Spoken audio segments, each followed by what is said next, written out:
Alrighty. So, the question was about this hierarchy of needs, whether it's actually a hierarchy or it's an absolute. Did I get your question right? Not whether it's absolute, but I don't see it as a not a hierarchy. You know, at different times, different needs are important. Yes. At all times, I need my physical needs met. Yes. So it's not a hierarchy in terms of what is more important. It's a hierarchy in terms of what's the foundation. Look at this like a foundation of a building. And the order in which they're in may not be the same order for you. It depends on a lot of different things. I mean, for many people, interdependence is much more important, or much more foundational. Let's not use the word important, because they're all important. Much more foundational than play, fun, or recreation. You know, this one like love may be just like right there above the physical. So I don't want to present it as in an absolute. Let me take this off. Whoops. It is entangled. I don't want to present it this order is absolute. In fact,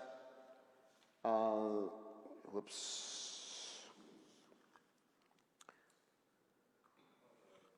Wires do have a tendency to get tangled, especially when I put them on the wrong way. Yeah, thank you.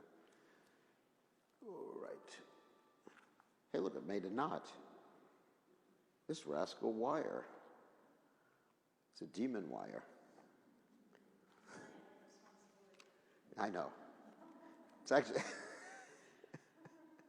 I'm demonstrating the different D's sometimes. Okay, I'll put that over here. The main thing to understand is these are basic needs we all have. Whether they're in this order or not, I mean, Krishna consciousness is the top. And for a pure devotee, when Krishna consciousness is satisfied, you know, they can transcend the bodily needs.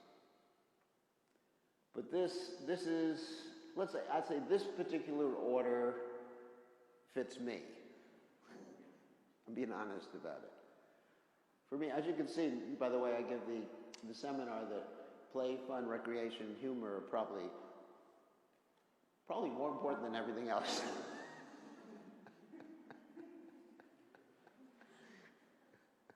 Actually, I give a whole seminar on laugh yoga and laughter, which is really nice. Because by laughing, you can increase the immune cells in your body. Did you know that?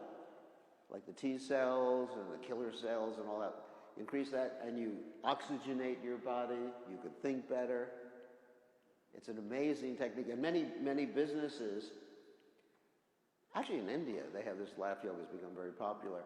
Before the people go to work in the morning, they actually do a laugh yoga session and their productivity increases by 20 to 50%.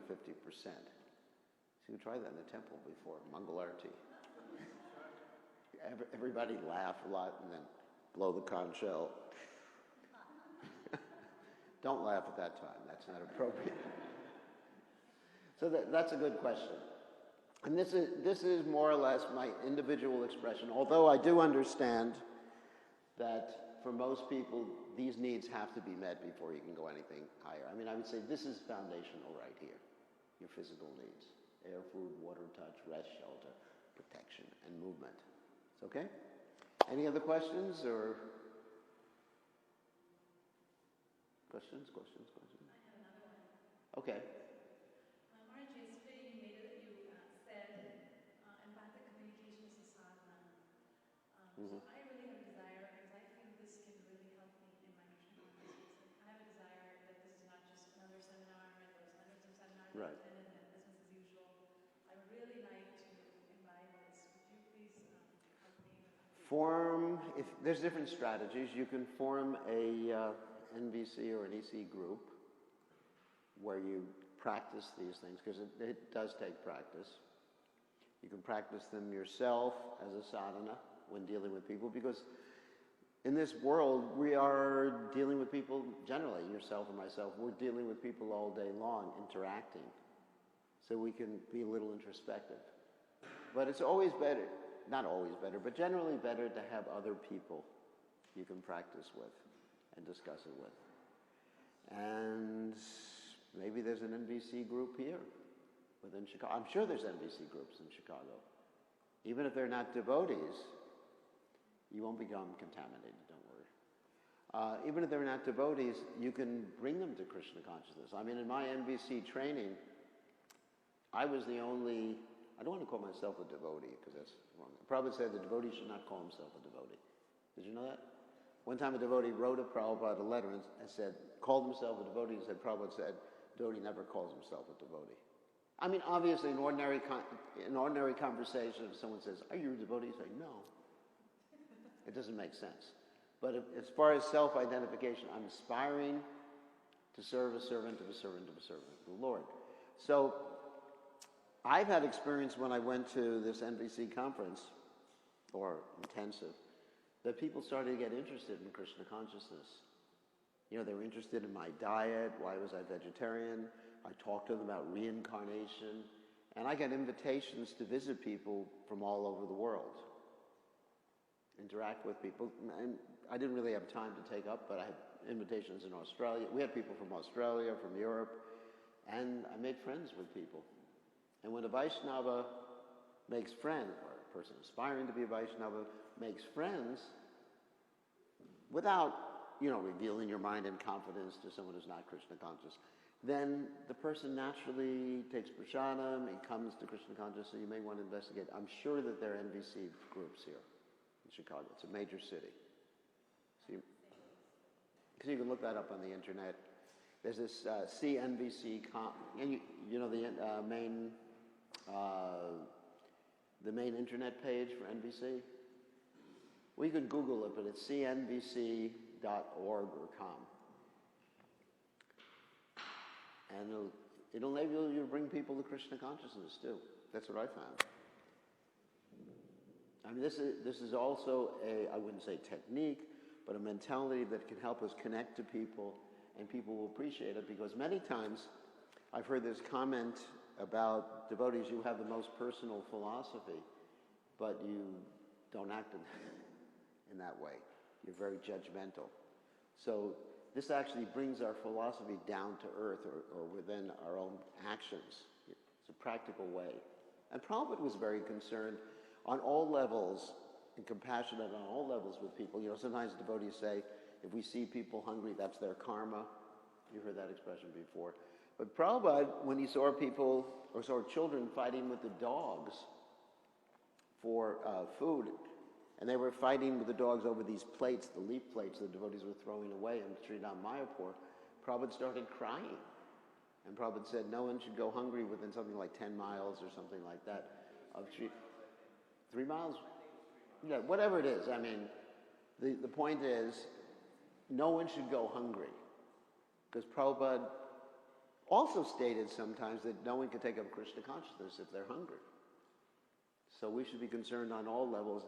And we see in India and other places, many of the churches and other organizations, they made members by showing compassion to others. You know, one of the reasons there's so many Christians in India, you know, not a lot, but there's so many Christians in India because the Christians said that we'll accept you no matter what your caste is. You have the Brahmins, the ritualistic Brahmanas, you know, very much caste conscious. And because they were caste conscious, they excluded a large segment of the population. You know, the outcasts, scheduled castes, whatever you may call. But they excluded a large percentage of the population. And then you had this other group come in, you know, the Christians or Muslims or whatever. Of course, the Muslims did a lot of things by force, too. That's another issue. But the Muslims also, they included they were more inclusive. And they established schools. I'm not saying, you know, the schools train people up in other things, too. But they established schools. They gave medical help. The Christians established many schools. And that brought people into Christianity. Because the majority of people in this world are not philosophical. I mean, it's really hard to find a philosophical person in this world. Most people are functioning on the basis, of feelings. And you see that in the political situation in America. If people were philosophical, we'd have a different government. People who are intelligent. What can I say? Kalo Shudra Sambhava. Just about everybody in Kali Yuga is Shudra. What Shudra means, basically Prabhupada defined Shudra as a person who laments. Shochati Konchati, lamenting and hankering. So if we address people's basic needs when approaching people, like if we go to the hospitals, like every other religious group does, and counsel people, then we'll keep our people and we'll make many more devotees. We should be known as the most compassionate, loving organization. I mean, that should be one of our mottos, isn't it? Compassionate, loving, not telling people they're not the body because they're in pain. So it's important, even strategically, it's important to carry out Lord Chaitanya's mission. And what did Lord Chaitanya do? He embraced the leper, Vasudeva. He embraced the leper and cured the leprosy. It's not that he said, hey, that's your karma. I mean, sometimes in order to teach a lesson, there's this Gopal Chapala. You know the story? Gopal Chapala had offended Srivas Thakur by putting the ingredients of Durga worship right outside his door. And so as a result, Gopal Chapala got leprosy. And then he approached Lord Chaitanya and said, please, you're the most munificent Supreme Personality of Godhead, please forgive me. And what did Lord Chaitanya say? Does anyone know? What? No, but there's more he said than that. Did he say go to hell or something? More than that. You have to take birth as like a... No. He said, I curse you to be bitten by those same worms for many lifetimes. That's from the Chaitanya. You remember the story now? I curse you to be bitten by that. So, where's the compassion? But Lord Chaitanya was compassionate because sometimes tough love is compassionate. Because if you placate people, if he had cured the leprosy, he wouldn't have taught a lesson to this guy. And he did cure the leprosy when this person took shelter of Srivas Thakur and begged for forgiveness. So sometimes something seems to be not compassionate, but Lord Chaitanya always had someone's best interest in heart, even though it was heavy. And you see, Prabhupada was like that too. He knew exactly what to do according to time, place, and circumstance, but his intention was compassion. This is an important lesson for us. It's not that, you become, very soft with everything. I'm okay. Like Prabhupada, another funny story is, I was with Prabhupada one time, this is Los Angeles, and Prabhupada was giving a lecture. And one of the first things he said, he was commenting, of course, on Yatopat, Tatomat, Yatopat. And there was a book in English called I'm Okay, You're Okay. Maybe you've heard this lecture before. Prabhupada sat down on the Vyasasana. One of the first things he said is, they say, I'm okay, you're okay. We say, I'm okay, you're not okay. So compassion doesn't mean placating or being soft in any way. It means having the person's best interest in terms of their needs in our heart, how to meet their needs ultimately to get them to Krishna's lotus feet. So don't apply compassion in a stereotypical way. It has to be focused. As we read from Bhaktivinoda Thakur, from the Bhakti Loka, in bringing people first to the mode of goodness, up through the modes, whatever strategy is required. Like Srila Bhakti Siddhanta Saraswati Thakur, he was arranging for meat to be served to the Britishers who were going to come to Srinam Mayapur. You know that story? He was arranging for meat to be served. Prabhupada, in his Bombay temple in Juhu, he wanted to have a smoking room. I mean, probably none of you are aware of that, but I was there, I know.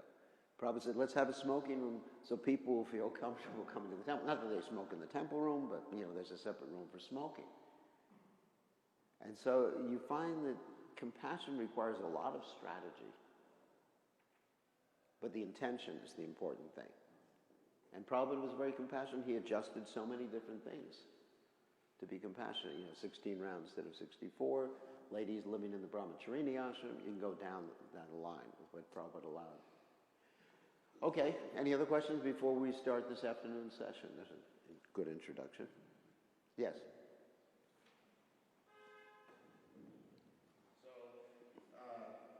I'm fairly new to Krishna consciousness, I think. I don't know, I've been into it for 2 years now. I don't know why I should ask this. I have trouble. The reason why I'm here today, because I live in Wisconsin, so I don't get to come down. I don't get to visit temples that often. And the Hindu temple that I do visit, it's very much personalist. They've got,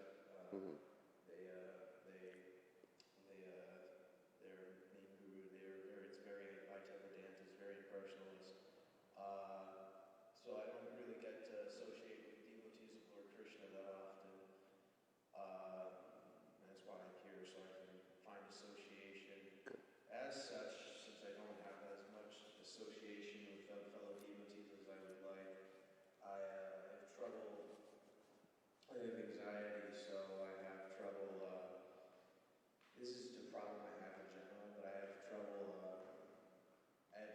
Reading, particularly books on spiritual knowledge, such as Prabhupada's books, because I absorb the information, but after I have doubts about it, because I have faith in the knowledge, but I have doubts in my ability to recall that knowledge, and I have doubts in my ability to. So as a result of this, I'm very nervous, and a lot of the time, as a result of this, I'm flipping through these books because I'm scared I'm going to lose the information. And Prabhupada says in his books that I should be taking advantage of them, and that I shouldn't be wasting my time. So my question is, how exactly should I deal with that? That's good. And first of all, I wanted to thank you for sharing that because, it's right from your heart. And secondly, I want to appreciate your desire to become Krishna conscious. I mean, this is really nice. Because, as Rupa Goswami says, lolyum, everyone knows what lolyum is? Hankering, greed to become Krishna conscious is a very important quality. And you're exhibiting that greed, and Krishna will bless you because of that exhibition of that greed. So as far as the books are concerned, there's different strategies you can come up with to connect with the books. And strategies will have to come from you, but your desire to connect to Krishna and understand Prabhupada's books, that's your need. Yes. That's a need, and it's a wonderful need. I wish everybody had that need. The strategy I have is to associate with devotees, I think. That's one of the strategies. That's good. And you think outside the box, perhaps there's other strategies. I can suggest things, throw them out, and I'm not telling you what to do. But there's online devotee associations I'm listening to Prabhupada's lectures online. I'm reading some articles on Ishmael anxiety. Good. I read an article on Back to Godhead, on Back to Godhead's website a couple days ago. So that's another thing. That's another strategy I think I'm utilizing. And there's also online devotee communities where they read together every morning. And, you can phone in or go on the computer. So these are different alternatives. Thank you. I'm sure because of your desire, which is really nice. So I'm doing appreciation. I'm demonstrating nonviolent communication right now. Your desire, this is really important because he has a wonderful desire. And because of that desire, Krishna will give you full intelligence how to fulfill your needs. That's exactly what I wanted to hear. Because of my desire, Krishna and God will give me full intelligence and full knowledge of the Vedic literature.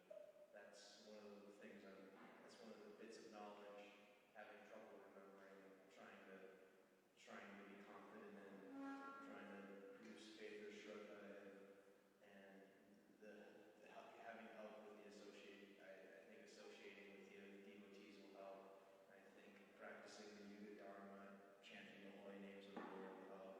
I think doing all of that will help. So Great. Thank you. Thank you for sharing. This is, let's do some appreciation.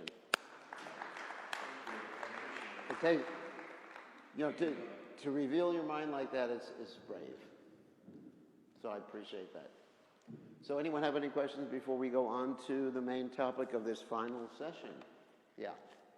Maharaj, you mentioned about compassion, and the definition of it is to understand the best interest of the other person, like according to... And to be interested in the best interest of yourself. Compassion begins at home. Yes. Yeah, there's internal empathy, there's external empathy, and yourself and others, and connect with that. My question is, Maharaj, sometimes, as you said, compassion need not necessarily mean being soft, but it can also maybe come in sometimes in a hard way as well, seemingly hard Yeah. way. So, when it is coming in the hard way,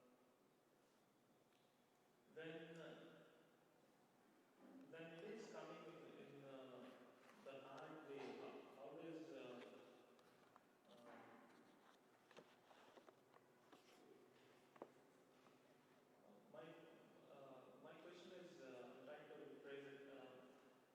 I have some difficulty in when I interact with certain people and know their best interest. Mm-hmm. There isn't. I'm not acting according to the expectation of the other person, Mm-hmm. and for them it may not be the best way in which I'm showing the compassion because I'm not meeting their kind of an expectation. So, how do I? Well, your business is to take care of your own needs first. And that means part of that is not just living up to other people's expectations. Because living up to other people's expectations means that it's codependency right there. Your business is you take care of your own needs, and then you can concentrate on other people's needs. Now, we're not talking about the business field now. I have to make that clear, which was made several questions in the past. And business is business. Devotional relationships and loving relationships and familial relationships are completely different fields. So in business, yes, they'll have certain expectations. You've agreed to those expectations. Stick to it if you want to keep your job. But you should do that for a higher purpose, for fulfilling your needs. If you're keeping your job and living up to other people's expectations in the job, you have to be able to connect it to your own needs, and that way it's fun or play, or at least you're happy doing it. Like I said, if you're working a job and the boss is telling you, not making requests, he's making demands, but you're doing it because your need to protect your family, maintain your family is there. And I've given the example many times before, I'm not sure if I gave it in this seminar, about a lady who has to spend all day long in a booth about this size. Did I do that in this seminar? No, I didn't do it in this seminar. You mentioned Gita Nagari. In Gita Nagari, okay. So here's, there are hundreds of ladies in Chicago who have to spend 8 hours a day in a booth this size. Is that torture? They're called bank tellers. And they count other people's money, which makes it even worse. I mean, if you're counting your own money, it's fun, I could be in a little cage all day long.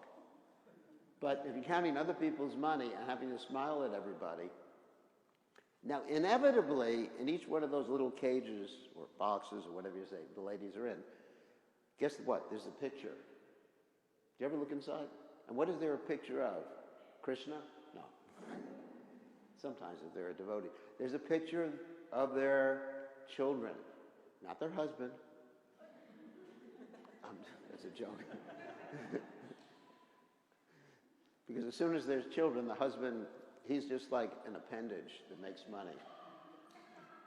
Right?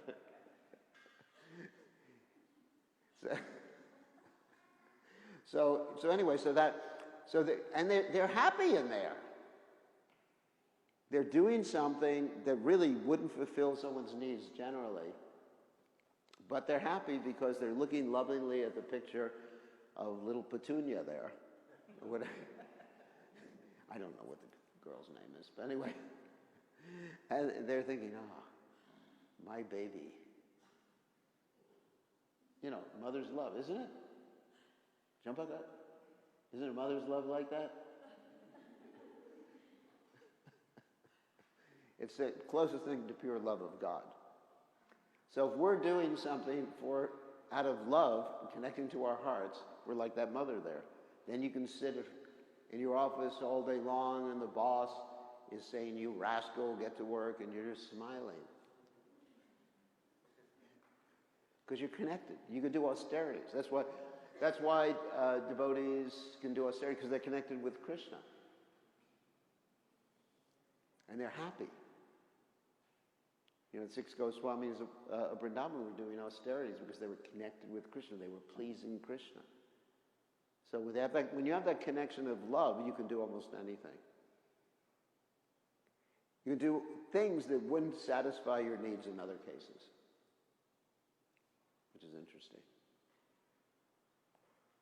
You know, just like here's another example. Mayapur and Champaka, they're serving me, even though, you know, it's really difficult. I mean, she has to cook for like 20 hours a day, you know, just sleep. Because, you know, they have some affection. They wanted to move close to me. They were ready to live in a travel trailer. Right? Because there's affection. So that love is a very powerful force. And sometimes that can actually be more foundational. That's good, to answer your question. Be more foundational than even air, food, water, light, those other touch, you know, anything. So it's interesting talking about needs. Any other questions before we do some exercises? One of my favorite parts, no more questions. One of my favorite parts in empathic communication is the expression of gratitude part. That's actually, you saw me do that in Gitnagri. So gratitude, like everything else in empathic communication, nonviolent communication, is expressed using this formula.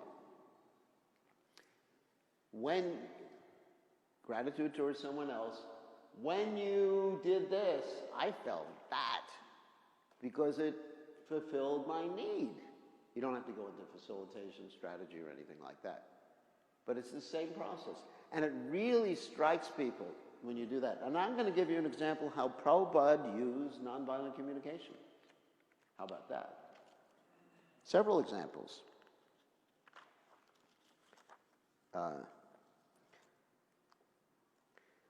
Okay, here's a letter to Bhaktidas from New Delhi.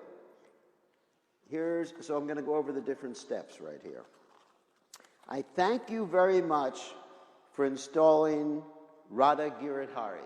So here's the observation, right? And then Prabhupada says, from my childhood, I was very much fond of Radha Krishna, and now my good disciples are helping me to open up so many Radha Krishna temples all over the world. This is also observation.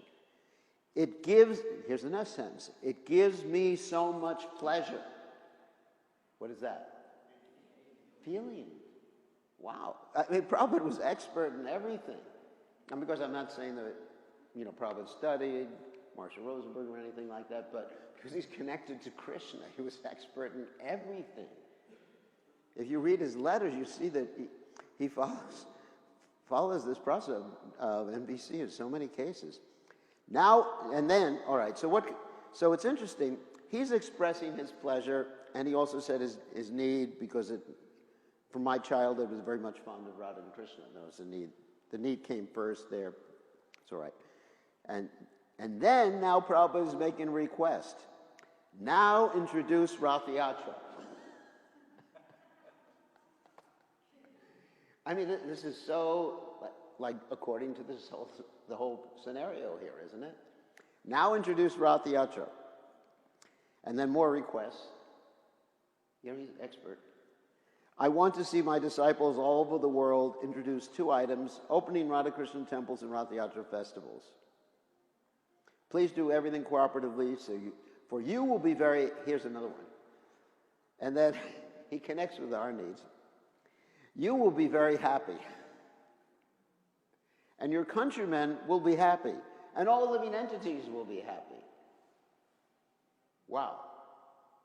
That's really powerful. I mean, Prabhupada's letters are just a study in expert psychology, spirituality, all levels Prabhupada is dealing with, and compassion towards others. Here's another one. I have studied your activities while in Honolulu.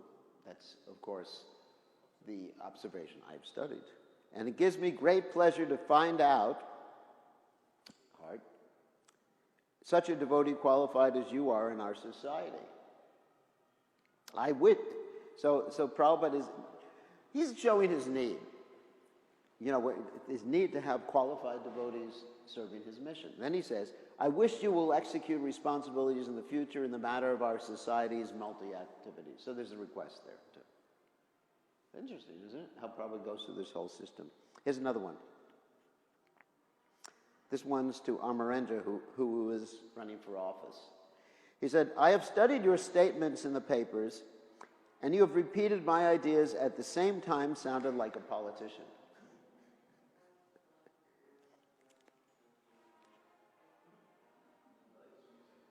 I have a need for music.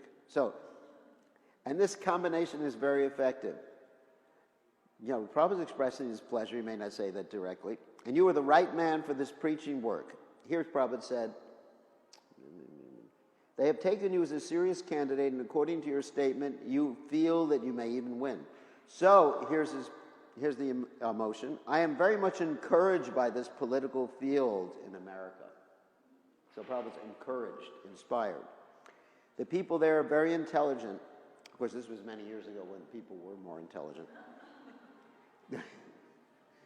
What can I say? After my generation, all went downhill.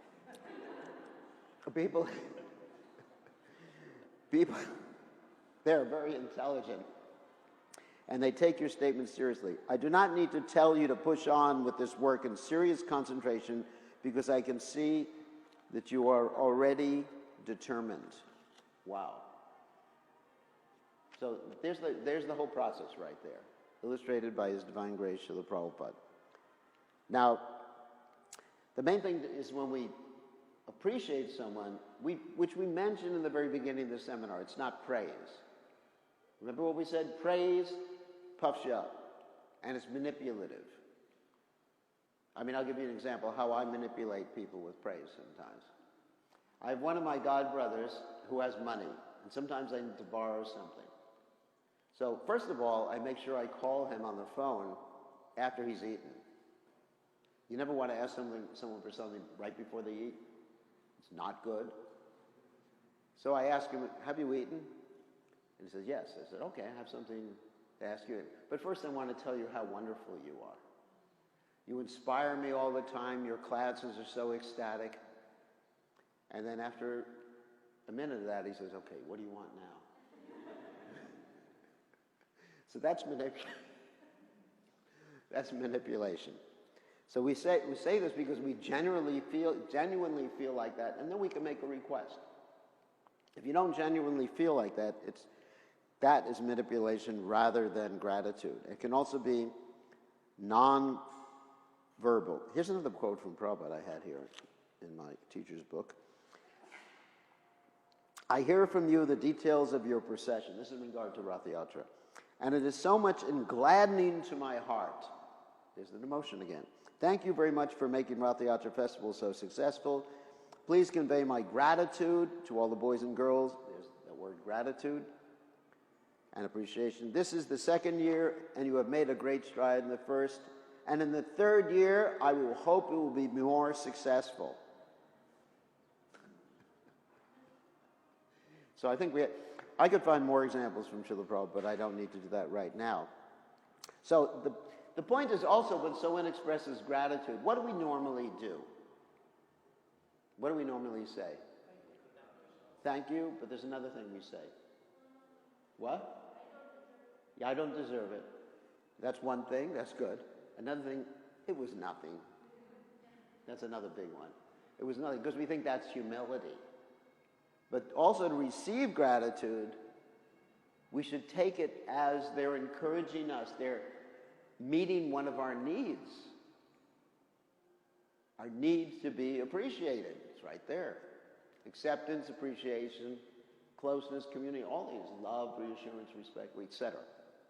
And so if someone voluntarily meets one of our needs, we're very much filled with gratitude.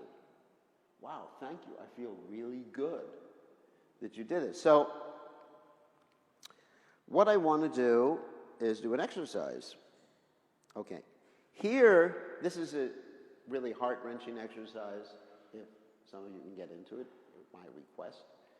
Think of a person you wanted to express gratitude to, but you no longer can do it because they're not on the planet anymore.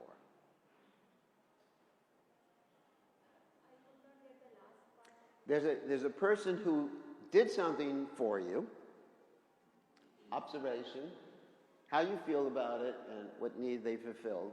You do it in that particular way. But they're no longer on the planet and you lost your opportunity.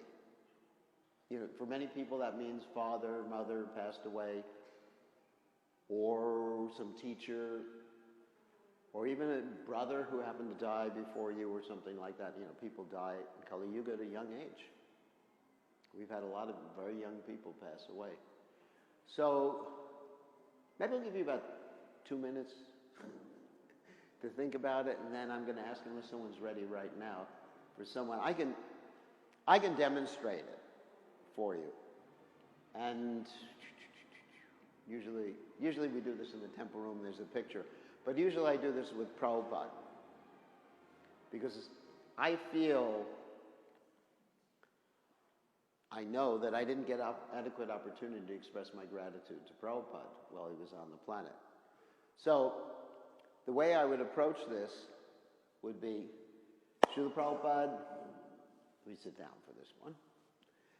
All right, Srila Prabhupada, you came to the Western world, had 2 heart attacks on the way over.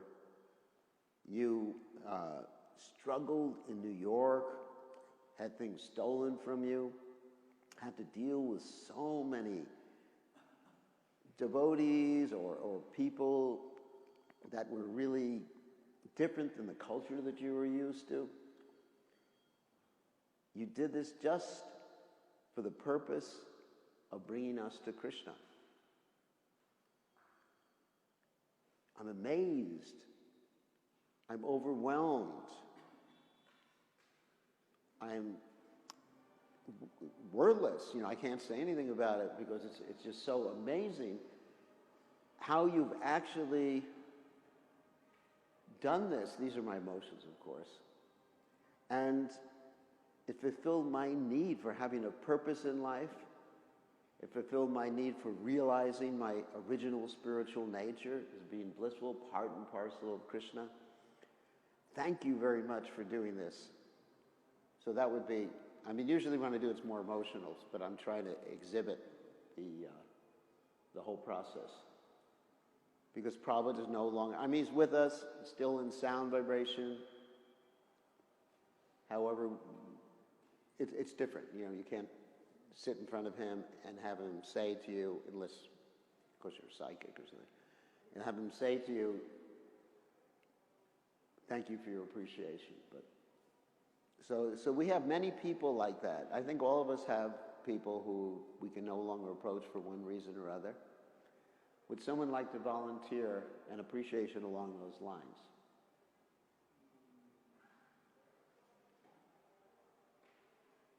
Yes. Microphone.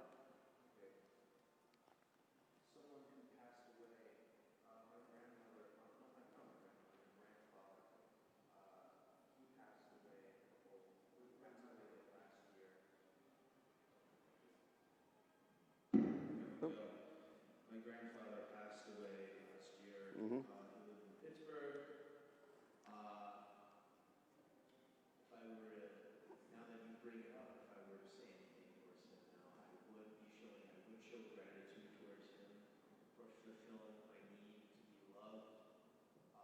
He loved me very much. I loved him very much in return.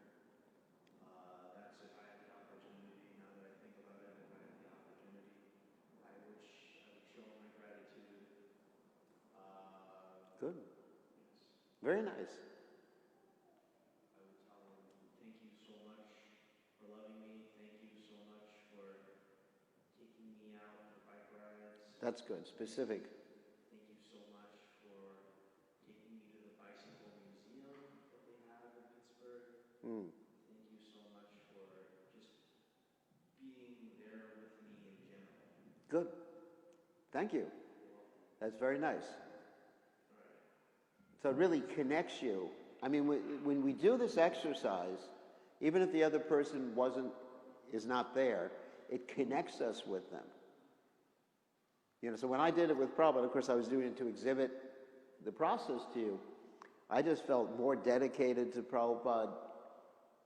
And of course gratitude was there, but I just felt like, you know, wow, now I really have to dedicate my life, do something for Prabhupada. All these thoughts were coming into my mind as I was expressing the gratitude. Yeah. Oh, I thought you had something. Anyone else? Yes, Champaka.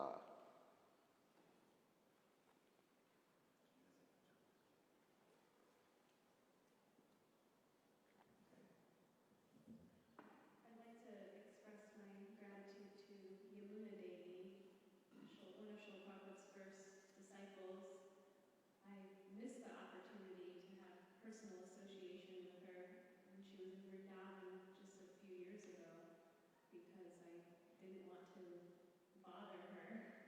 But in hindsight, I think she would have welcomed my husband and I. And anyway, Yamuna Devi, you were a major inspiration for me, first of all, just because my parents gave me the same name. And so I felt like just based on that, you were an example and a mentor. And then growing up, I read about how you met Srila Prabhupada in the Lilamrita, and I also read different accounts in your cookbook, which is kind of written almost like a novel. And I really got a sense from a very young age about how personal Srila Prabhupada was with all his disciples, including his female disciples. And based on your experience, I also felt a personal relationship with Srila Prabhupada. And then after you left your body, Dinatarni wrote 2 books about your, the details of your story, and I got to see how you were very human, because the tendency is to look at the pioneer disciples of Srila Prabhupada and think, oh, they were just amazing people, we could never be like them, they must have been empowered by Srila Prabhupada. Of course, Yamuna Devi, you were empowered by Srila Prabhupada, but at the same time, you were a person, just like Srila Prabhupada is a person, and it gives me hope that I can find that love that you found with Srila Prabhupada. And especially it inspired me how you and Dinatarni, obviously you both weren't treated so well for a time in ISKCON just because you were a woman, but you never gave up the practice of Krishna consciousness. And in fact, you both, just from your little center in Oregon or in, what was it called? The Chernobyl Haggerty. Farm. Yeah. Ended up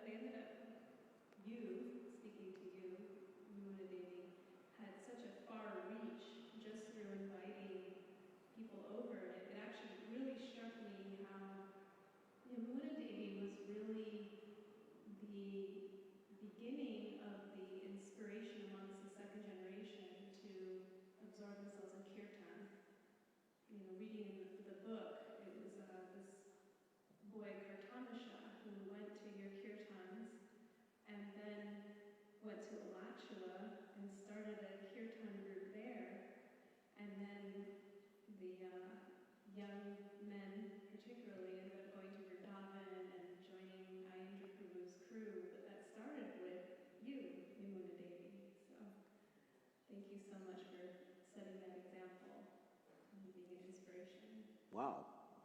It's wonderful. So what needs did everybody hear there? I'll start out. Inspiration, hope,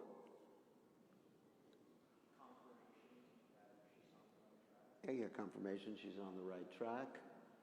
I mean, so many needs that remembering Yamuna Devi or hearing about Yamuna Devi met for Champaka.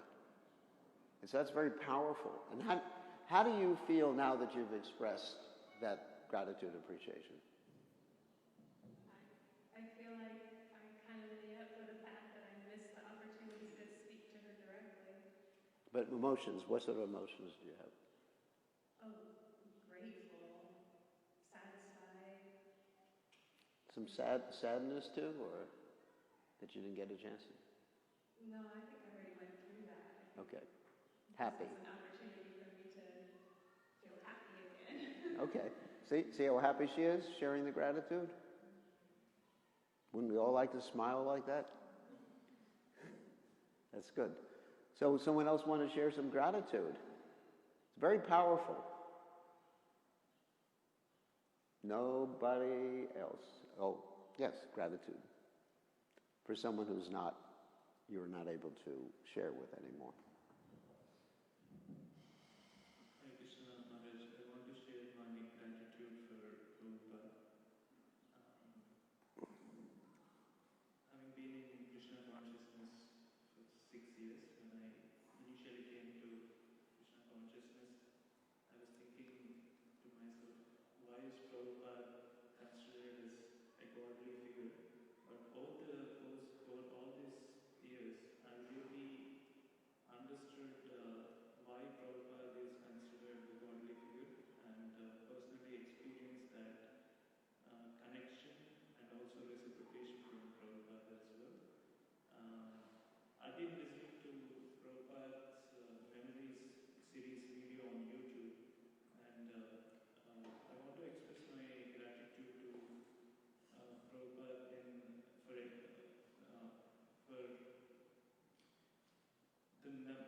for showing different qualities, primarily compassion.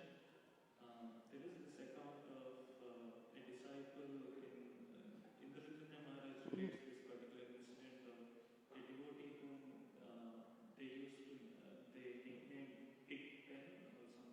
Pig Pen. Pig Pen. Pig Pen, it's a famous story, yeah. And that account of listening to that particular incident of how Prabhupada showed mercy on this particular person and how transformed he was within a very short period of time really touched my heart.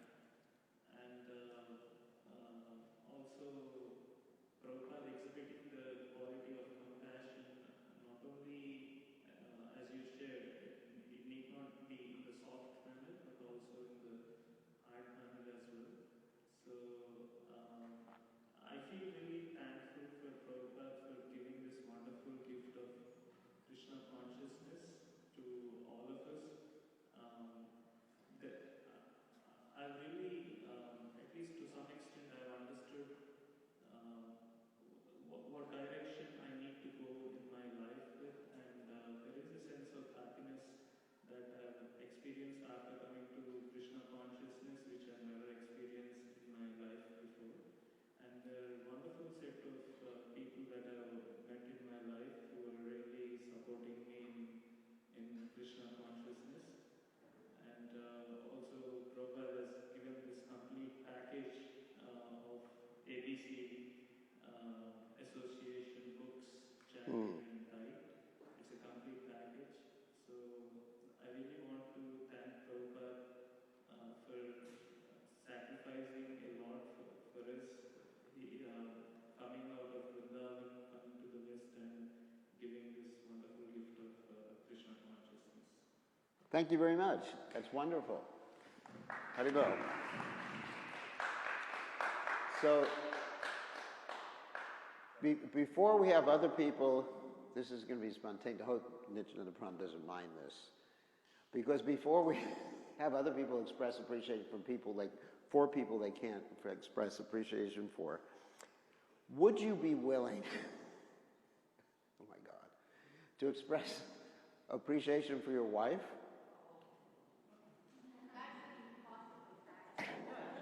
Could we do that? Would you be willing to do that? And you know, for taking on the service of being temple president?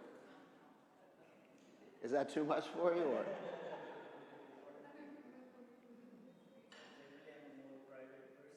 Oh, so if you don't want to do it, sorry.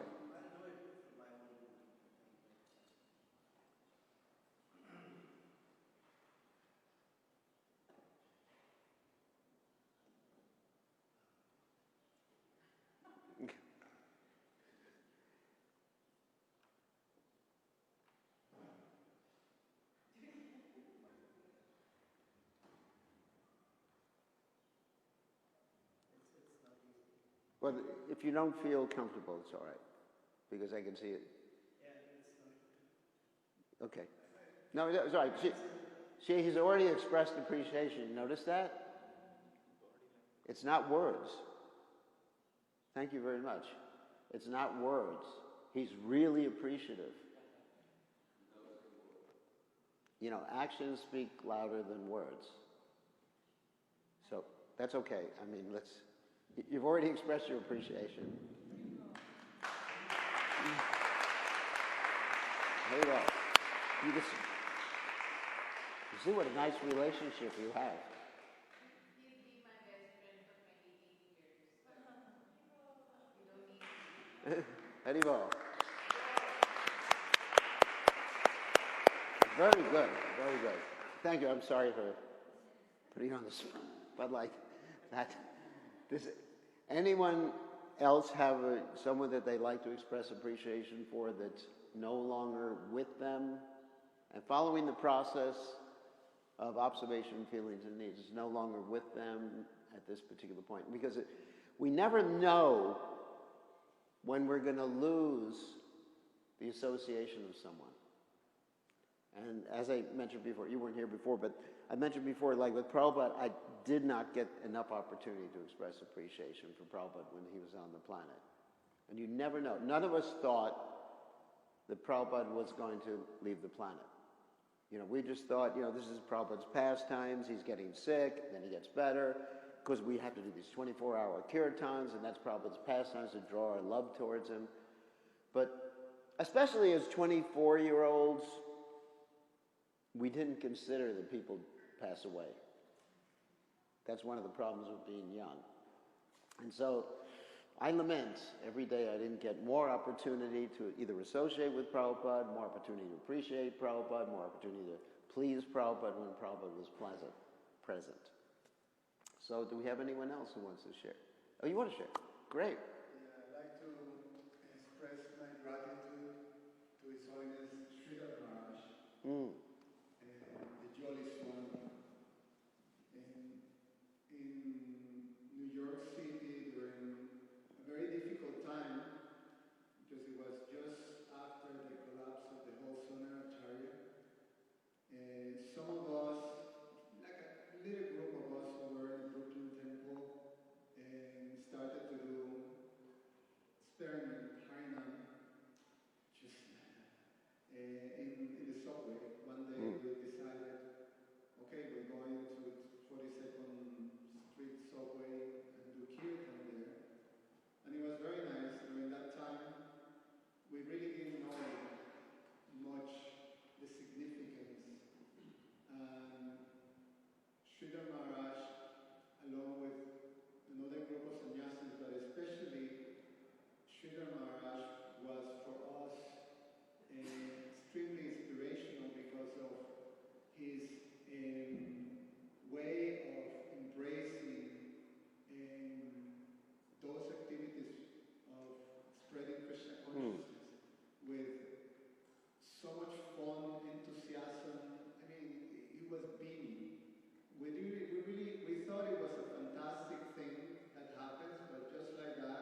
changed the rules. Because it was so successful, so many musicians were fighting for a spot. It became an extremely successful program for preaching. And it was all due to Maharaj. It was always fun when he come to New York to encourage us and participate and continue doing that through his time in New York. The last time I was able to have a contact with Maharaj was very fun because I recently got married, and then when I got married, I was sent to New Jersey to help the temple there with my wife. And one day I was back in New York, and then I see Sridhar Maharaj with this big smile looking at me like this wicked grin. And then I say, he had something to say. So I say, Hare Krishna Maharaj, and Maharaj says, so, Subal, how's it going? And I say, oh Maharaj, I'm missing the Harinam. And then he just starts to laugh wildly, and then he say, no one asked you to get married. For you, no more Hari Hari Bol. So anyway, I always miss Maharaj and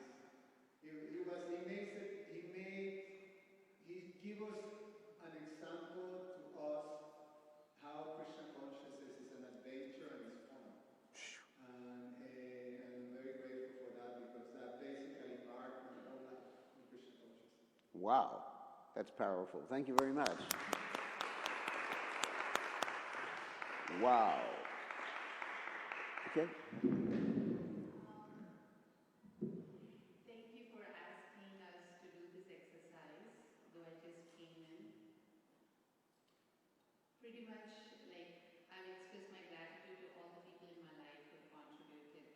But when you asked me that question, I said, seems like I don't have anybody specific that I haven't. Mm. And then it reminded me of someone that actually I feel was the impetus to bring me to spirituality. And that was my best friend. I was in 5th grade when I lost her. She passed away. Mm. And she had come to America for her open heart surgery because she had a hole. And she passed away. She never came back. So when she passed away, I remember very well like our teachers, we were like remembering her in the class. And she was also my family friend. We would go on vacations together. So I missed her a lot. And that's when the first time I asked what happens after death. Mm. Because I was curious to know where she's gone. And I think that's what brought me here today. So, but I've never really paused and expressed my gratitude to her because her death gave me in one sense a life of meaning. Because it Wow. started to search. So I'm very grateful. Wow. Thank you very much. That's powerful. That's powerful. So, any other gratitude? Yes.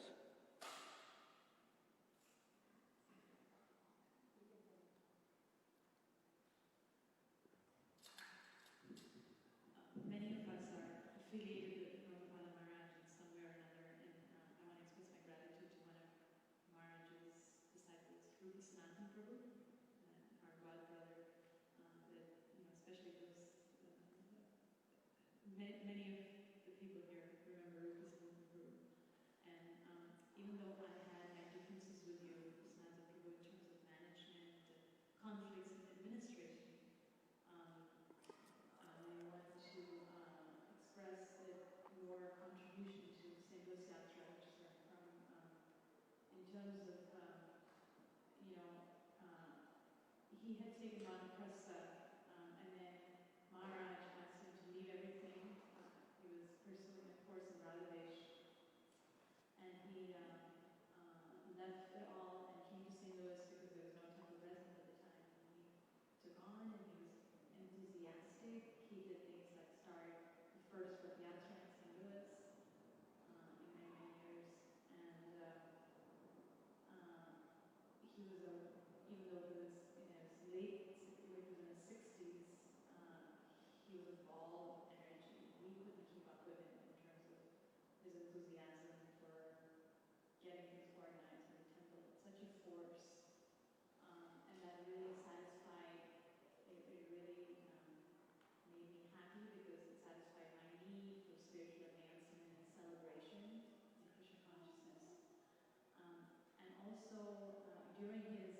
he died of cancer, and when he was terminally ill, he stayed with us in our home because the temple was not a place where his needs could be satisfied.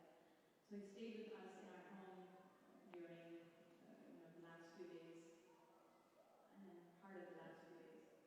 And at that time, our older son was, maybe a year and a half, and it really satisfied his interactions with my child. Really satisfied my need as a mother for my child to receive love and acceptance and community and the feeling of family, because he was very, very affectionate, very real, very loving with children. He had raised a daughter earlier in life. So I want to thank him for that connection that my son felt to him. And unfortunately, my younger son was never able to experience that because he passed away when I was pregnant with my second son. So I want to thank him very much. Haribol. Very nice. Very, very nice. Anyone else want to do gratitude for someone they can't talk to right now or can't express gratitude right now? Okay. See how powerful it is, this gratitude. So what I suggest is that whenever we do GBC meetings, we go around the room and express gratitude to each other. And that really will soften the atmosphere and develop loving relationships. It's one of the most powerful exercises in nonviolent communication or empathic communication. Not just for people who passed away. I mean, don't wait till someone passes away. Do it now. So any questions about that before we go on to something else? Yes. Yes, sir.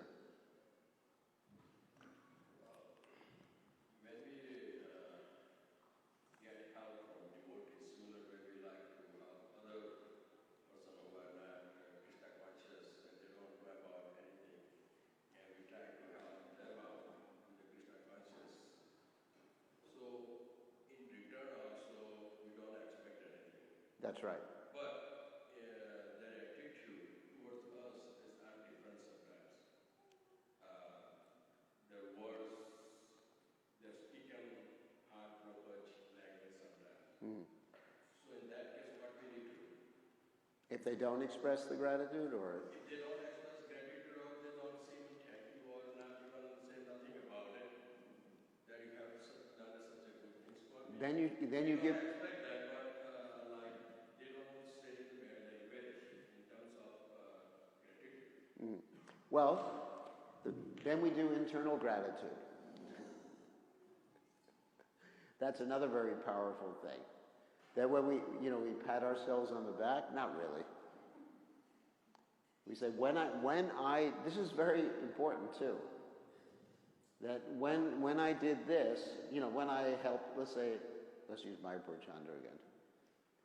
And so, I helped Mayapur Chandra, how did I help you?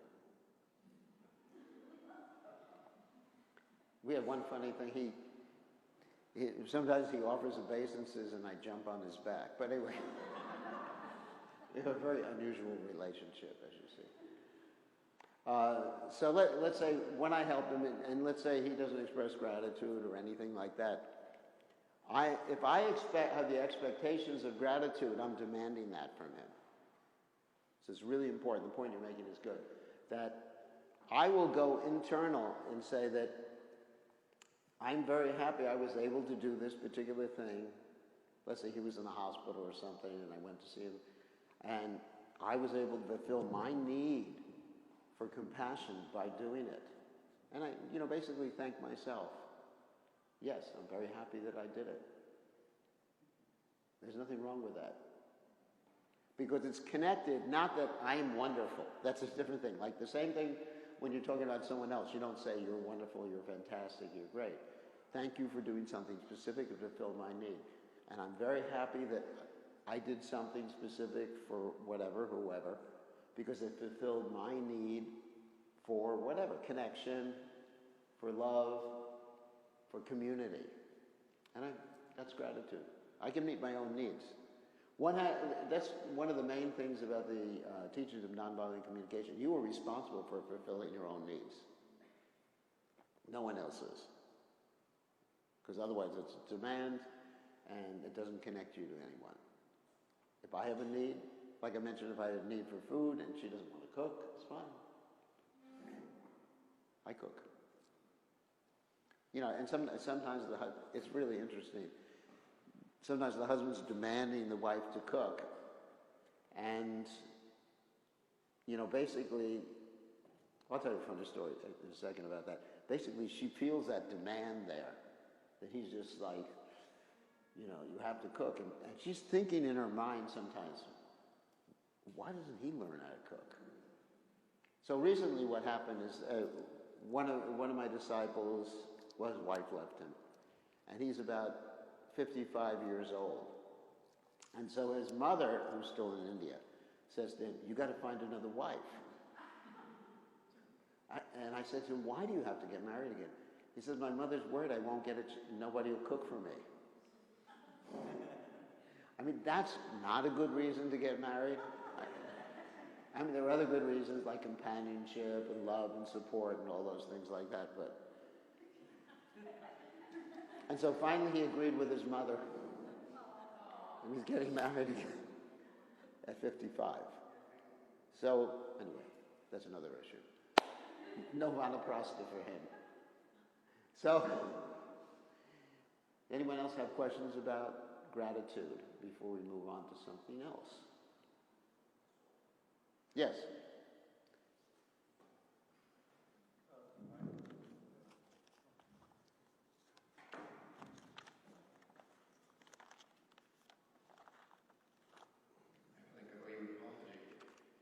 What's that?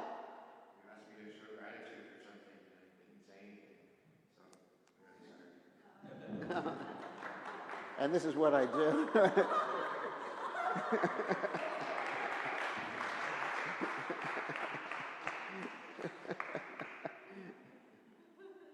express some gratitude if that's what you desire. No, he heard that as a demand. That's the problem.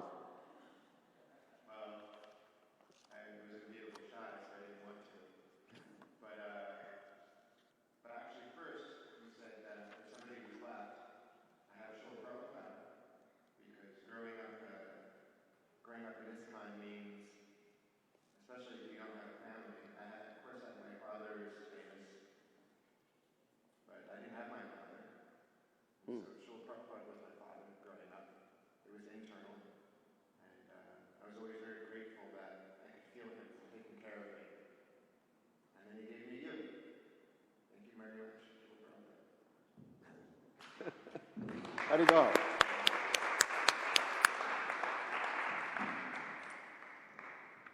Yeah, Mayapur is my son-in-law. He doesn't like that. No, he's my disciple. Chambaka is. So sometimes I introduce Chambaka is my daughter and Mayapur is my son-in-law. It's interesting. So, any other questions about it? You have questions, yeah. Just have a comment and wanted to have your thoughts on that. When doing this exercise of expressing gratitude, and also applying this point of thank you to the other person for doing such and such. Yeah. One thing I learned is that before this particular workshop, I was just telling people expressing gratitude by saying thank you, and it was more of a mechanical, and there was this sense of incompleteness. But upon doing this particular exercise and being to the and thanking people for the specific points, there is this sense of internal satisfaction, happiness. So, just wanted to have your thoughts on when we express thank you, is it more advisable to be more specific for being thankful for? Well, it's advisable to think of what you're thanking the person for. You can say it specifically, like I said, body language, tone of voice is everything. You may not say anything. I mean, like we saw with Nityananda Pran, he was expressing his appreciation for his wife, and there was no words, no tone of voice, but it was extremely powerful, extremely powerful. So it's the consciousness that's the important thing. If you have the right consciousness, the body, language, and everything will follow. You don't have to do something with your body. Like we talked about, I think the first day, we talked about counseling. When you counsel people, it's not a question of where you put your hands or where you sit like that. It's a question of what your attention is or where your intention is. You have to be connected with someone. You could sit like this, not like that, but you could sit like this, with the hands down like this, which is against all the rules of counseling, and be connected.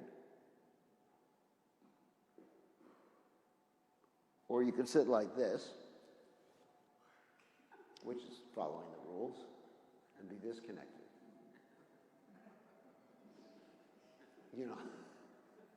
So everything's a matter of consciousness. Consciousness of your feelings, needs fulfilled, needs not fulfilled, someone else's needs, what someone else needs, and connecting with people, because that's the main need, to connect to people. Need for community, connection, love. All right, any other questions? Well, okay, so maybe we should go on something a little different. So I'm going to refer to something in my book. Now, if any of you are interested in following up, the book has all this information with more quotes in it. Quotes from Prabhupada and previous acharyas like that. Now, here's something about leadership. And it's based on Prabhupada's quote. This is a very interesting quote. Prabhupada said, if you go to Lanka, you'll become Ravana. Anyone's heard that quote before? It's an interesting quote. If you go to Lanka, you'll become Ravana. In other words, to put it in common language, power corrupts, and absolute power corrupts absolutely. So here's the saying. This is in Bengali. Yaya se Lanka se hoye Ravan, which means anyone who comes to Lanka, he becomes Ravan.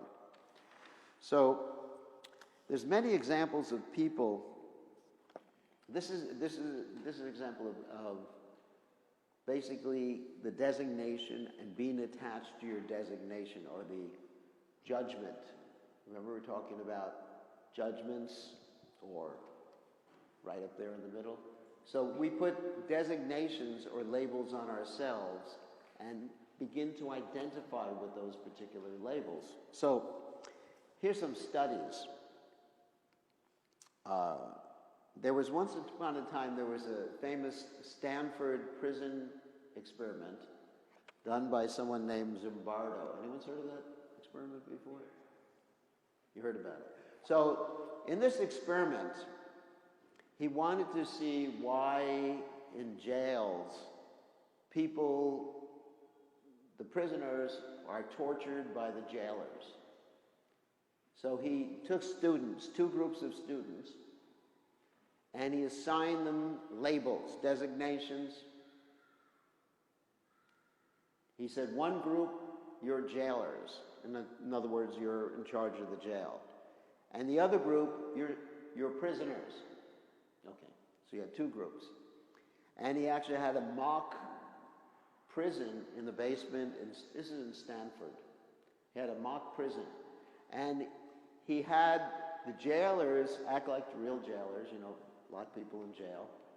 And he had the prisoners act like real prisoners. But what happened after some time was that the jailers started to beat the prisoners. He didn't tell them to do that. He didn't tell them to do that. But because they identified with their particular designation, they acted in a certain way. Important. This is a very important point, because when one gets a position, studies show, I'm reading from the book, that when one gets power, one begins to see people as, this doesn't happen all the time, sees people as objects for fulfilling one's strategies rather than as persons. This is the danger of having a position, whether in a spiritual organization or not. And you see this with all sorts of abuse scenarios that occur. whether in the political field, right now, so many things are coming out. There's this, what is it called, the Me Too movement. Anyone's heard about that before? Hashtag Me Too. And generally it's people with power who can look at others and think that they can get away with anything due to their particular position. So this is particularly a problem in religious societies. I just wanted to point that out. We're not going to do any exercises about this. So one has to be careful when they have responsibility in a Krishna consciousness movement over others. And you have to consider yourself to be servant leaders. My godbrother, Bhakti Tirthamars, was very fond of this particular designation. That we're always servants. If someone's sitting on the Vyasasan, that's his service. The next day he could be washing the pots. And if he sees any distinction internally between the two, externally there's a distinction. If he sees any distinction internally between the two, then he's fallen. Like Bhaktisiddhanta Saraswati Thakur said, if you think you're guru, you're a guru. You're a cow or an ass. So in Krishna consciousness, as we progress, as we take on responsibility, we have to be careful about those judgments or designations. And that's another chapter in the book. One of the other chapters I wanted to deal with, unless I have some questions about that. Any questions about servant leadership? Okay. Another part of the book, main part of the book, deals with, and we can use my teacher's book for this, deals with how to raise children in an empathic way. Is anyone interested in that? Brahmacharis? Okay. Let me go over this. This is following the same particular dynamic we're talking about. Now, the first thing we have to do, or we don't have to, when we're thinking about raising children, is we think about the long-term goals. What do we want children to become or be when they get older? Not in terms so much about their occupation.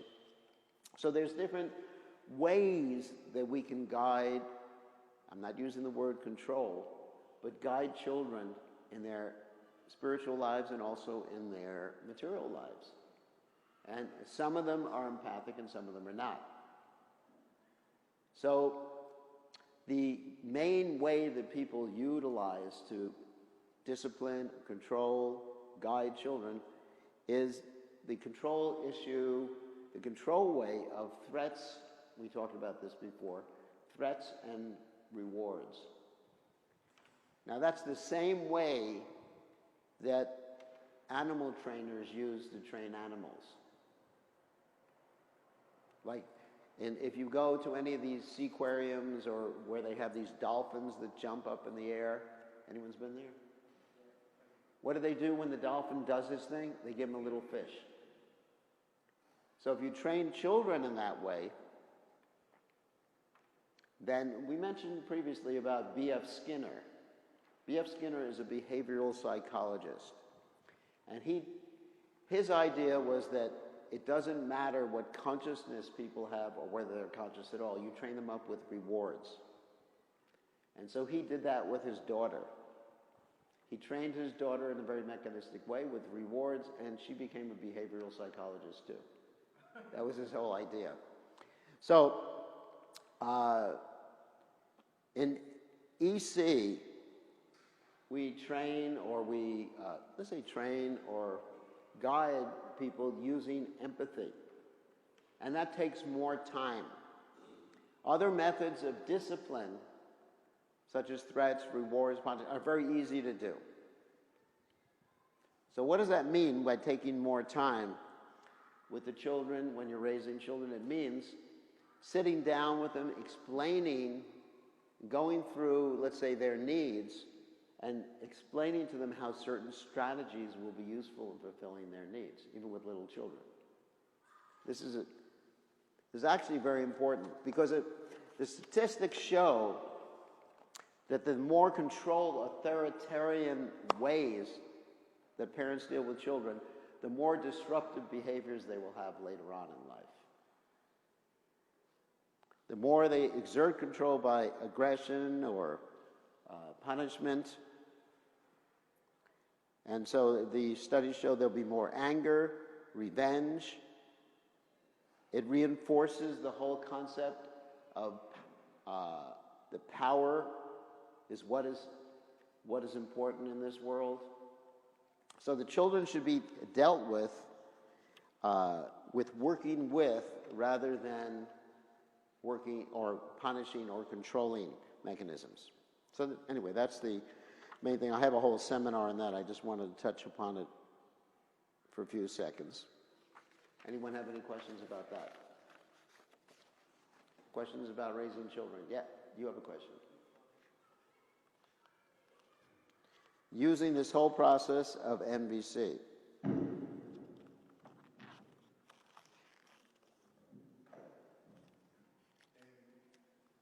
was thinking, Maharaj, in terms also of our system of education, Krishna conscious education for the children, like Sunday school, gurukulas, etc., and how these principles is also important to apply in curriculum, in teaching techniques, etc., Yeah. etc. Especially, in one sense, it's challenging because it's not only almost universally the system of educations are of rewards and Punishments. and also of almost imposing an expectation to the children that they have to comply to a particular thing. So in our situation, sometimes we see that success in our education or training to the children is how many mantras they can chant by memory, or how much they can stand and do certain things, or sing, or put tilak, or all this stuff that they do as a matter of obedience, but not necessarily is helping them to have their own experience, and it comes from them. So it's quite a challenge to transform that whole system that is already ingrained to come with something more empathic, and yeah, like that empathic type of education approach to the children. What would you say about that to help or the process of transforming our system of education for the children? Well, I think first of all we have to transform ourselves in learning how to be more empathic with each other, and then utilize the same mentality, the same process for dealing with the children. In other words, find out what their basic needs are. And of course, if you can explain to them how certain strategies, with them you may have to be more, let's say, suggestive of strategies. Explain how certain strategies will not work to fulfill their needs and certain strategies will work to fulfill their needs.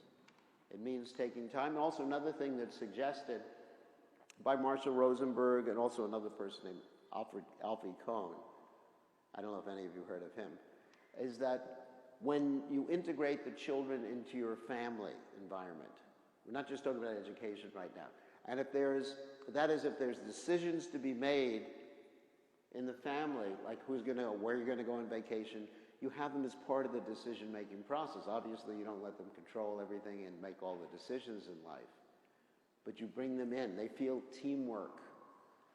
And then, because of that, they'll actually naturally cooperate more.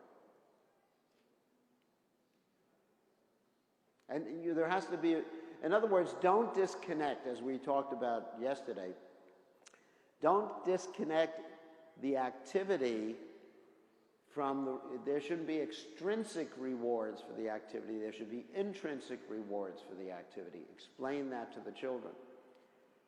That studying is enjoyable. Why? To learn things. Not because you're getting money. not because you're getting grades, not because you're getting appreciation, but because the study in itself is valuable. And if everything's explained intrinsically how different activities to the children, they'll be more likely to be happy campers, so to speak, as they're doing their activities. Okay? In other words, behavior should be dealt with intrinsically rather than extrinsically. Yeah. I'm seeing in this situation myself more as a student or a child. Child is more like a disciple. Mm-hmm. And on one hand, as a disciple, like children also, they really want to please and they're very loyal, like, to their parents. Similarly, like I'm seeing, like I want to serve my spiritual master. That there is this intrinsic desire, which is very Krishna conscious. Mm-hmm. With that comes, like because of the nature of the service, there's also stress related because when you serve the spiritual master in such close proximity, sometimes you have to push aside your needs because the service required to do, demands or whatever. Circumstance demands, not that the spiritual master is demanding. Right. And sometimes a part of it, I'm going through this seminar, I'm thinking to myself, there's circumstances where I want to speak up and go and tell my spiritual master, I think I can't do this, though I want to. But there's this fear that maybe then the spiritual master, out of his own humility, or then if I'm causing you stress, I'd rather not put you in that position and then may not give the service. Mm. And it's not that I don't want to do the service, but seems like it will take a process or time to come to that level of, it's a learning process. It's a learning process, But yeah. at the same time, there's a fear that, because the guru doesn't want to stress you out and he may not bother you, and then there's, this is a source of inspiration. Yeah, yeah. So what do you do in a situation like that? I would say you have to balance it. And exactly, I'm asking how to balance. How to balance it? I think it's being honest with the guru or with the authority or the parents, whatever situation you happen to be in. That, not that I can't do it, but explaining what needs you have. Like I really haven't slept last night for the last 5 nights I haven't taken any rest. But I'm willing to do this if you want. And let him decide. To say no, that empathically is very important, to learn how to say no empathically. How will that address the fear that then the guru may change my service? And how do we address that? Oh, then you express that. I'm afraid that you may change my service. That's not really what I want. I think it's being open, honest, and vulnerable. If you express that fear, I really want to do this service. I'm really enthusiastic to do this service. However, this is happening too. These needs are important. I haven't fed my children in 5 days. Not really. That's being a little humorous. But I think just open, honest relationships.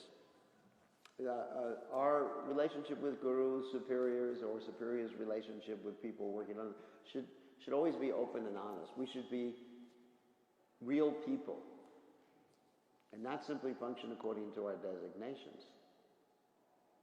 For me, one of the greatest, let's say, praises or appreciations people can give is and people say that once in a while, they say, you're a real person. That sounds funny. But generally, you look at people in terms of their position, but they're persons. Prabhupada was a real person. He had his needs, his likes, his dislikes. So, and it's interesting looking at Prabhupada that sometimes we take Prabhupada's likes or dislikes as absolute. Like Prabhupada, for example, he said, I'm just giving it, this is like hermeneutics, another subject matter. Prabhupada said, potatoes are the king of all vegetables. Now, if I don't feel like that, does that mean I'm Maya? I'm blaspheming my spiritual master? I don't like potatoes. So he's a person. He has personal likes. Like Krishna's a person. Krishna has personal likes. And of course, Krishna's personal likes are absolute. He plays the flute, why doesn't he play a guitar? I don't know. So, if he actually was up to the times, he would learn how to play guitar, keyboard, and everything like that. So, but we see Prabhupada as a person. Your guru is a person. And then when you interact with him as a person rather than in a position, I mean, obviously there's certain respect that's there. You don't say, hi Guru Maharaj. How you doing? High five. That reminds me, one time there was one of the spiritual masters was in America for the first time, and he was blessing his disciples. And he said, I bless you. And the disciple didn't understand blessing mudra. And he said, oh, high five, Guru Maharaj.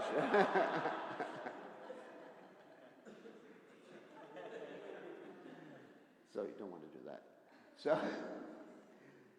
the main thing is understand you're dealing with a person. Dealing with a person. Express your needs. I mean, my feeling is relationships should always be open like that. Otherwise, there's no relationship. And I do that with Prabhupada. Of course, Prabhupada's not on the planet, but I express what I'm feeling, what I'm needing, and I try to understand what he wants of me, given those circumstances. And I have to be practical too. Okay. Thank you for that. So, any other questions? Yes.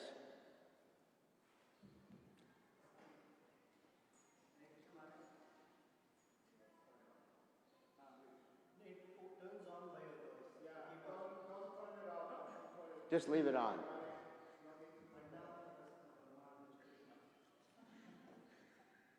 Hare Krishna Maharaj, sorry if this question is repetitive. I was not here yesterday. Okay, that's fine. But then you used a word called children upbringing and other things. So sometimes I observe that the parents who are very advanced in devotional service, and sometimes the children don't even care about that. Okay, is it that a parent is missing something, a need of the child, or child has got some allergy with that? I've seen a couple of instances in my life I've been seeing. So children are not taking Krishna consciousness, though the parent is inspiring so many people. There may be, okay, that's a good question. There may be a lot of reasons for that. One is that the children may experience Krishna consciousness as taking their parents away from them. You have to see it. Very important that children feel cared for by the parents. Now, sometimes in the early days, I don't think it happens anymore. The parent will be doing RT service in the temple room, and the little child will want to touch the parents. Don't touch me, you're moochie. You ever seen that happen? You see that happen? But what does the child hear? The child doesn't think, oh, that's Krishna consciousness. That's very nice. My parent wants to serve. The child has experienced rejection. The child is equating Krishna consciousness with rejection. That's one reason. Another reason, and actually Prabhupada said the first business of the mother is child worship. Doesn't mean arti. Sri child charana padma kevala bhakti sadma badanvi savananamate. So, but child worship means that's the mother's first priority. I mean, she can do other things. And children need full-time caregivers.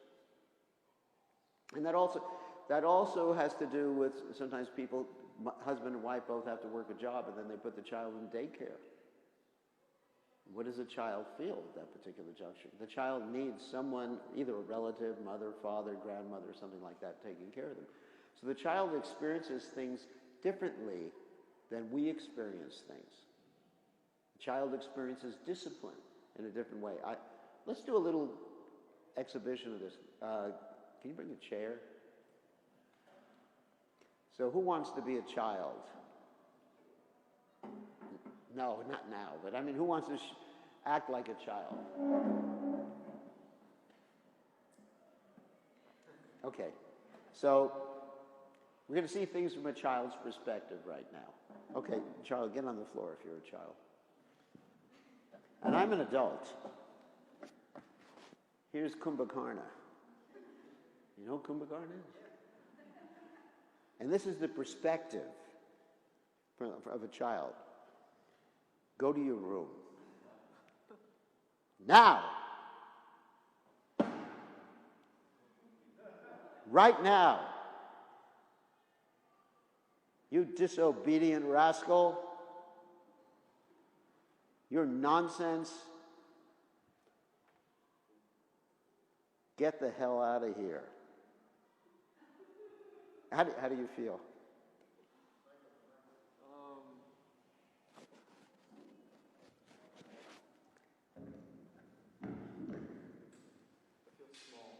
Feel small.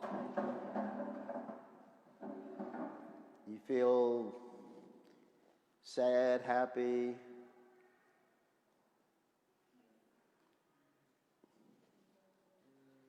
Do you have a need for autonomy? So very,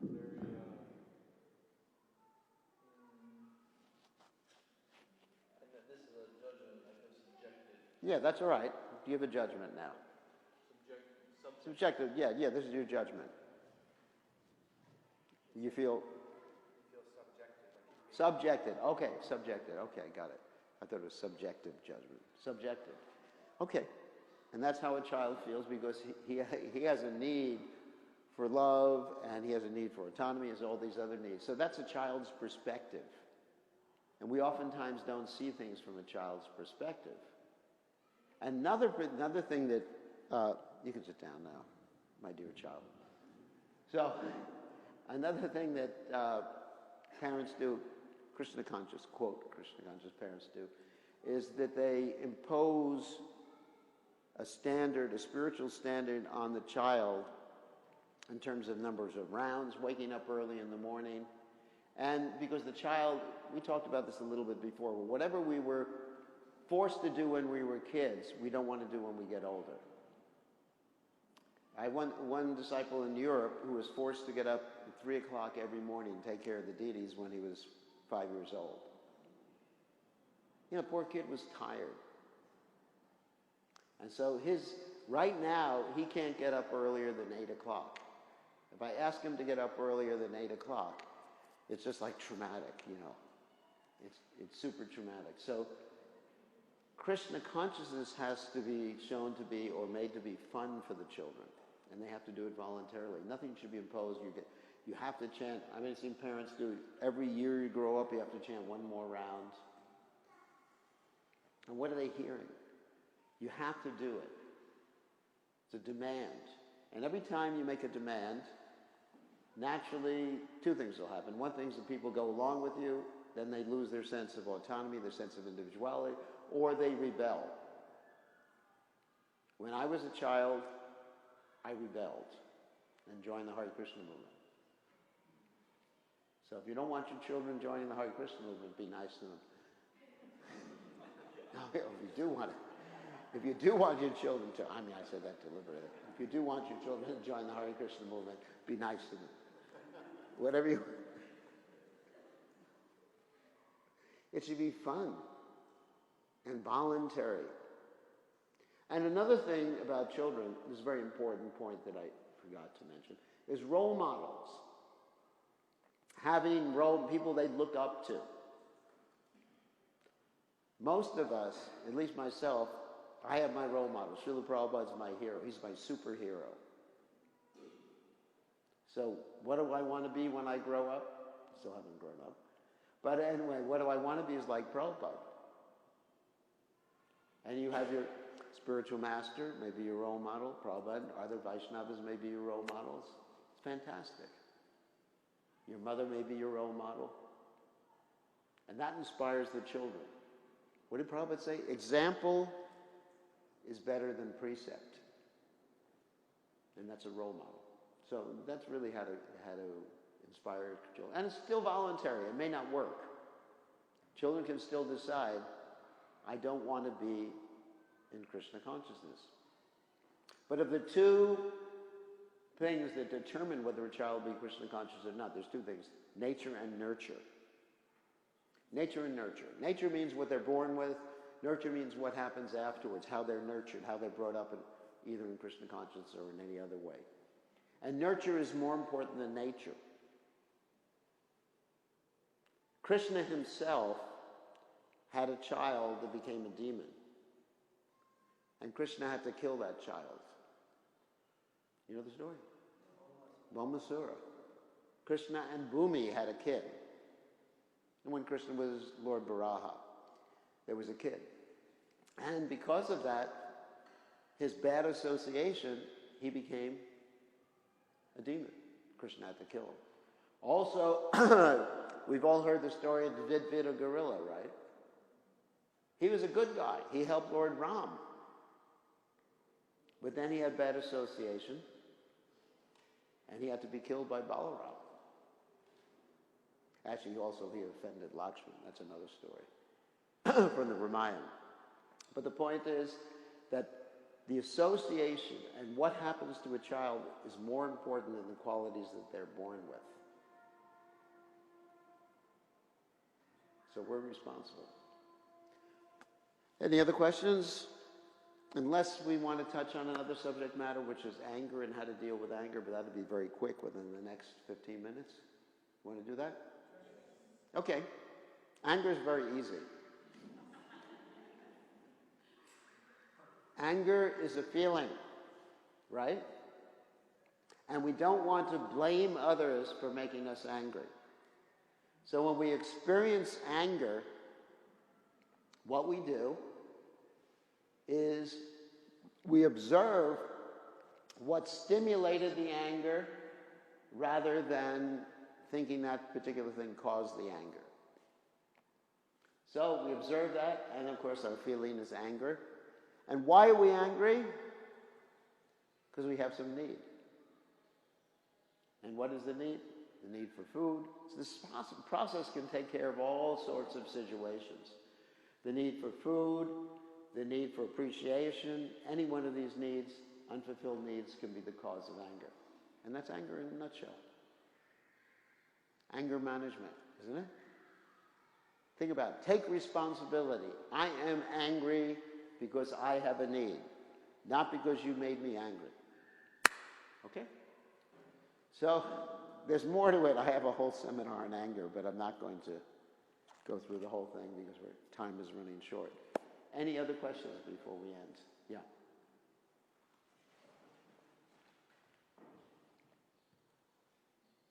So when angry, instead of yelling and counterproductive with that anger, to contemplate, I am getting angry because I have a need. It requires coming to more goodness. Yes. And then taking a pause. You take a pause, take a walk. I was going to ask for some tips because I've been trying to practice this, but it's been tough to have that moment of anger and get myself into this. Take a walk, take a breath, take yourself out of the situation, and then process it. And take responsibility. The main problem that's there with anger is we're blaming someone else for making us angry. But it's our own need that's causing the anger. There's a difference between the stimulus and the cause. If someone says something, like we did that experiment, or what we did yesterday with the 4 chairs, you remember that? The stimulus was, Jananda Pranjit, I wouldn't say insulting, saying certain things, let's be objective. He said, you're boring, or whatever. That was the stimulus. So instead of blaming him, I said, I'm responsible for my anger. So that's the whole point of denial responsibility we were talking about before, the blocks communication. So I'm responsible for my anger. Why am I responsible? Because there's a certain need that's not being met. But it takes time. You can't do it instantaneously. You just, what I would say in a normal situation, if he said what he said to me, can I come back in about 10 minutes and talk to you? And he would probably say, no, I want to talk now. Did you ever hear about that? That happens sometimes. Let's work it out now. And I said, unless you want to have fisticuffs, I think it's better I take a walk right now and process this. Or, you know, I may say, I have to go to the bathroom. I lock myself in the bathroom for about 10 minutes. But you need a breather. You need to process this.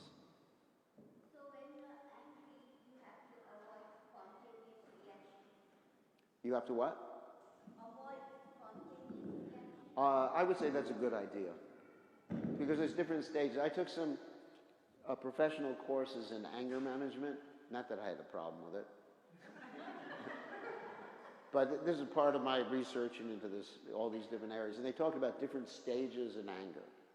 It's like a curve, like a bell curve. You know, it goes up, up, and when it gets beyond a certain point, it's uncontrollable. So you want to be able to take a break before it gets. And sometimes it does get uncontrollable. Boom, you explode. And then you have to learn how to apologize. You would say that, I'm sorry, I told you you were a rascal. You know, this is objective. This is observation. I told you you were a rascal.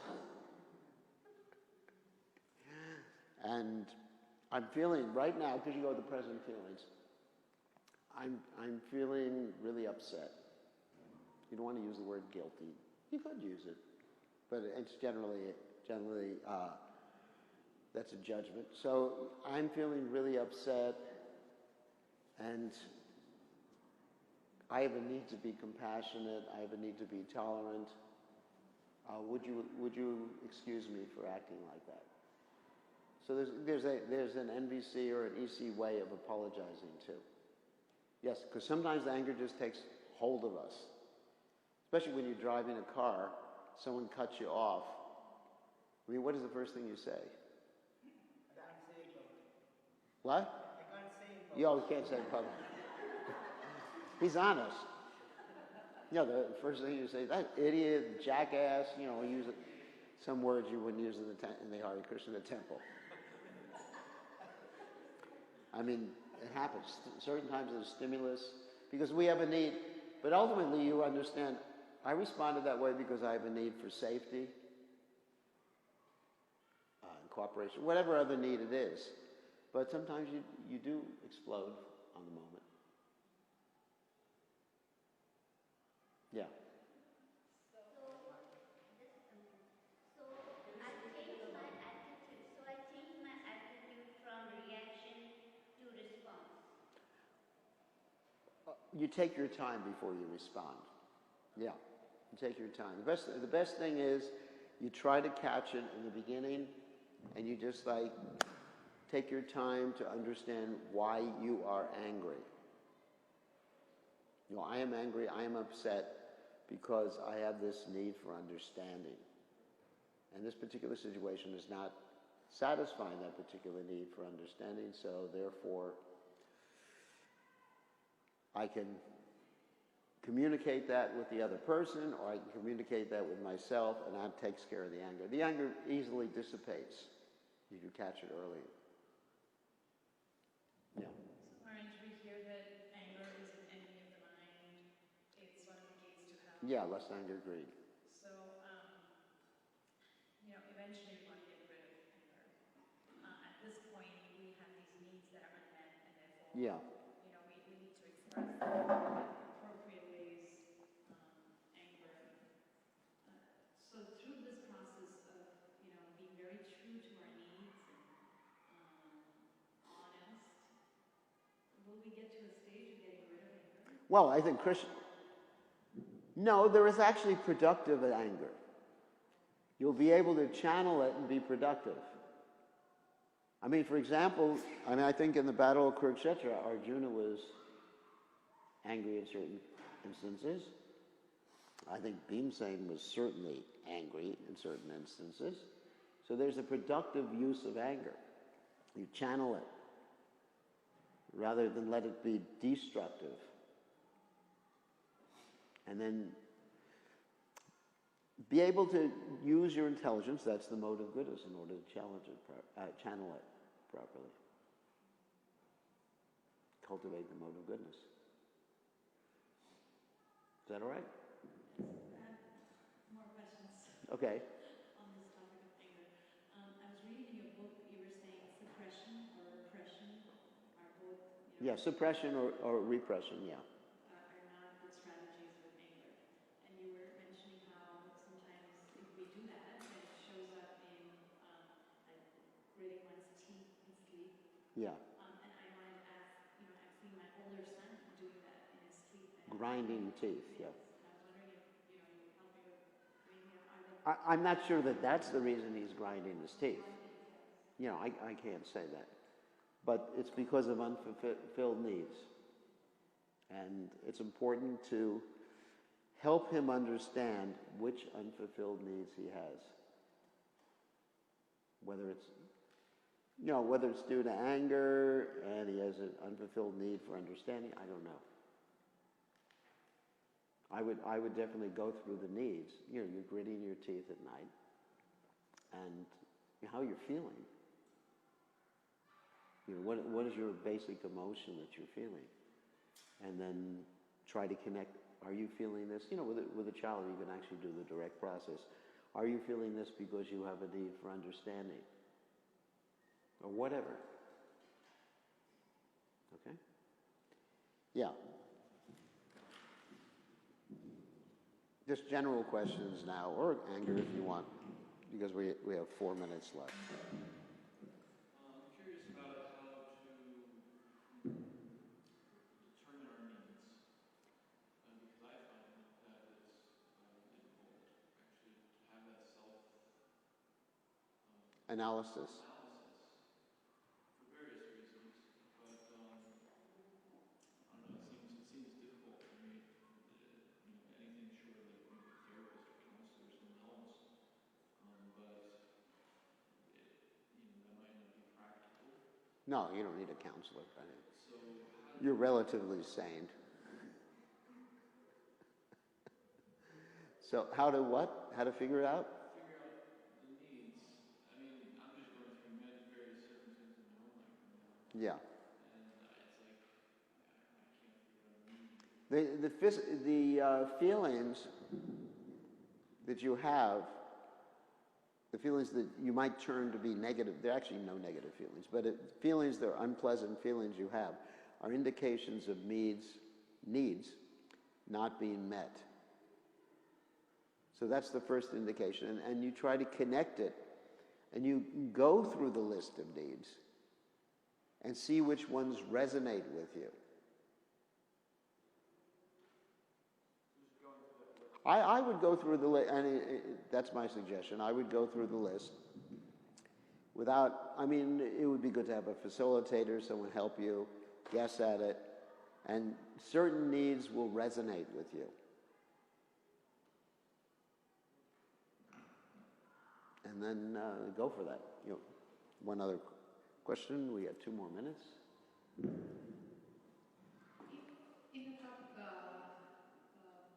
couples, the wife may have certain needs and the husband may have certain needs. Yes. And the strategies will be different. Yes. And they may not be complementing That's right. each other. So they don't have to fulfill each other's needs, all of each other's needs. Yes, but there's certain decisions that need to be made where they have to be on the same page. Because Yes. Simple thing like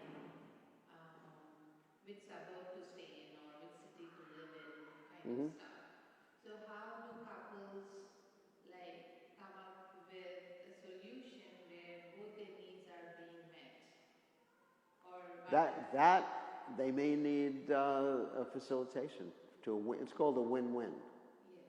So in conflict, there's different ways to try to resolve. One, of course, is I win, you lose. The other one is, I win, or compromise is another one.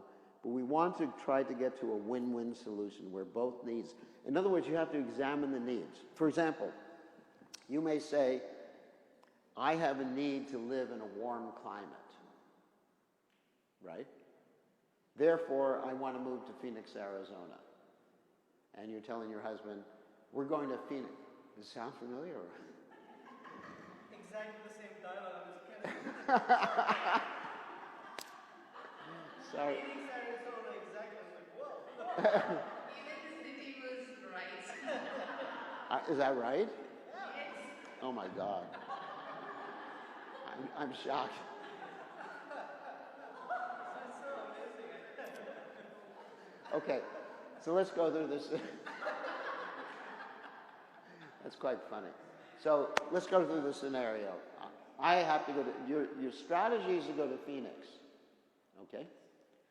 And your husband, he likes the cold here. What, do you like the cold? He wants to go to Phoenix. Oh, he wants to go to Phoenix.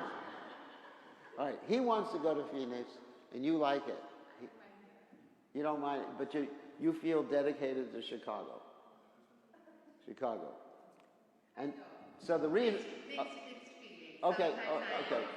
Okay, so let's get to the need. He doesn't need to go to Phoenix. You have to ask him the question, why do you want to go to Phoenix? And he'll probably say... It's better than going to India.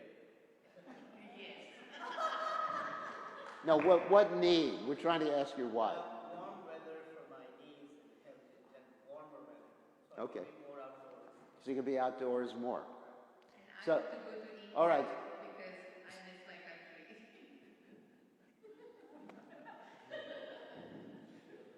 Find another husband. What should you do? No, I don't find another wife. Right. I'm just joking. You have to figure out the needs.